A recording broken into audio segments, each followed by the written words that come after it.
Di dalam Al-Quran, Allah memberi manusia sebuah tugas agung, tugas yang tidak diberikan kepada makhluk lain.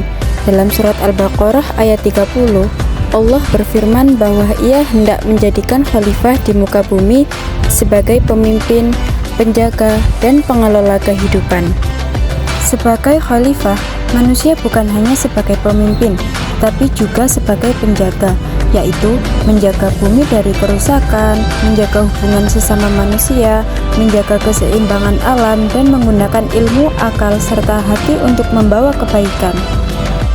Tugas kekhalifahan bukan hanya tentang jabatan tinggi. Ia dimulai dari hal-hal sederhana seperti berlaku adil, bertanggung jawab, jujur, peduli lingkungan, dan menghargai makhluk hidup. Setiap manusia tanpa terkecuali memegang peran penting di bumi ini. Kita diciptakan bukan untuk merusak, tetapi untuk memperbaiki, bukan untuk saling menjatuhkan, tapi untuk saling menguatkan. Karena Allah telah mempercayai manusia, dan kepercayaan itu adalah kehormatan sekaligus tanggung jawab.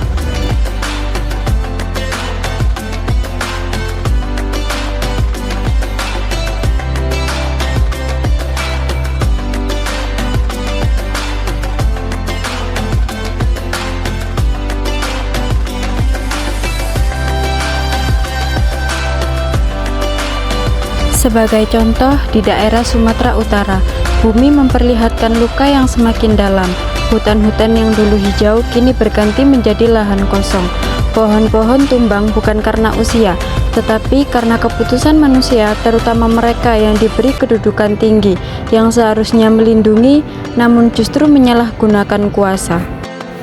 Dan ketika hujan turun, bencana pun ikut datang, banjir, longsor, dan ribuan nyawa yang terdampak. Allah telah mengingatkan dalam firman-Nya yang terdapat pada Quran Surat Ar-Rum ayat 41, yaitu, telah tampak kerusakan di darat dan di laut disebabkan oleh perbuatan tangan manusia. Ayat ini bukan hanya peringatan, tetapi cermin bagi kita semua bahwa bumi merintih, dan manusia adalah penyebab sekaligus pihak yang harus memperbaikinya. Pada akhirnya, manusia diciptakan bukan hanya untuk hidup, tetapi untuk menjaga. Bumi adalah amanah dan setiap dari kita memegang peran dalam merawatnya. Menjadi insan kamil berarti menjadikan nilai-nilai Islam sebagai kompleks, tidak termasuk merusak, tidak berlebihan, dan selalu membawa kebaikan bagi seluruh makhluk. Mari kita mulai dari langkah kecil seperti menghargai air, mengurangi sampah, merawat tanah, dan menjaga seluruh ciptaan Allah. Karena perubahan besar selalu dimulai dari hati yang beriman. Bersama, kita bisa menjadikan bumi ini tempat yang lebih baik, tempat yang mencerminkan akhlak manusia beriman. Jagalah bumi, karena di sanalah cerita kita sebagai khalifah dimulai.